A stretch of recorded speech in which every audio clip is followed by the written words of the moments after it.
Hello friends, welcome to రుచి వంటిల్లు. ఈ రోజు మనం చాలా టేస్టీగా పప్పు ఎలా తయారు చేసుకోవాలో చూద్దాము. ఈ పప్పును మనం ఎక్కువ గిన్నెలు మార్చే పని లేకుండా ఒకే గిన్నెలో ఈ పప్పును సింపుల్ గా చేసేసుకోవచ్చు. రైస్ చపాతీలోకి చాలా బాగుంటుంది. సో లేట్ చేయకుండా వీడియోలోకి వెళ్ళిపోదాం.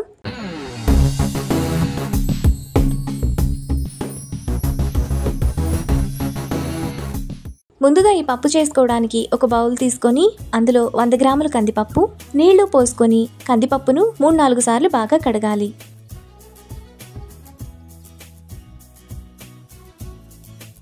కందిపప్పును ఇలా కడిగిన తర్వాత కందిపప్పు మునిగేంత వరకు నీళ్లు పోసుకొని పక్కన పెట్టుకోవాలి. ఇప్పుడు స్టవ్ మీద కుక్కర్ పెట్టుకొని అందులో 1 టేబుల్ స్పూన్ ఆయిల్ వేసుకోవాలి. ఆయిల్ వేడైన తర్వాత 1 టీ స్పూన్ తాలింపు గింజలు, 1 ఎండుమిరపకాయ, 1/2 టీ స్పూన్ ఇంగువ, కచ్చాపచ్చాగా దంచిన 5 వెల్లుల్లి రెబ్బలు, 1 రెమ్మ కరివేపాకు వేసుకొని ఫ్రై చేసుకోవాలి.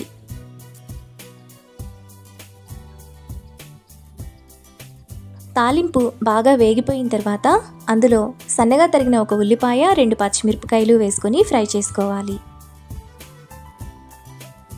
ఉల్లిపాయలు ఇలా వేగిన తర్వాత అందులో చిన్న చిన్న ముక్కలుగా కట్ చేసుకున్న 2 టమాటా, టేస్ట్కి తగినంత ఉప్పు, 1/2 టీ స్పూన్ పసుపు, 2 టీ స్పూన్ల కూరల్లో వేసుకునే కారం, 1 టీ స్పూన్ ధనియాల పొడి వేసుకుని టమాటా మెత్తగా అయ్యేంత వరకు కలుపుకోవాలి.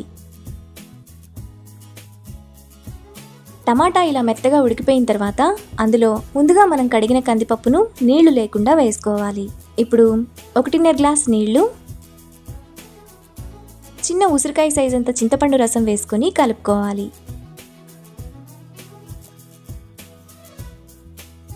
ఇలా కలుపుకున్నాక కుక్కర్ మూత విజిల్ పెట్టుకొని 3 విజిల్స్ వచ్చేంత వరకు మీడియం ఫ్లేమ్లో ఉడకనివ్వాలి. కుక్కర్ విజిల్స్ వచ్చి ప్రెషర్ పోయిన తర్వాత మూత తీసి పప్పును కొద్దిగా మెత్తగా చేసుకోవాలి. పప్పుని ఇలా మెత్తగా చేసుకున్న తర్వాత 2 నిమిషాల పాటు మీడియం ఫ్లేమ్లో ఉడకనివ్వాలి. 2 నిమిషాల తర్వాత పప్పు మనకు ఈ విధంగా రెడీ అయిపోతుంది. ఇప్పుడు లాస్ట్లో కొద్దిగా కొత్తిమీర తరుగు వేసుకొని కలుపుకోవాలి.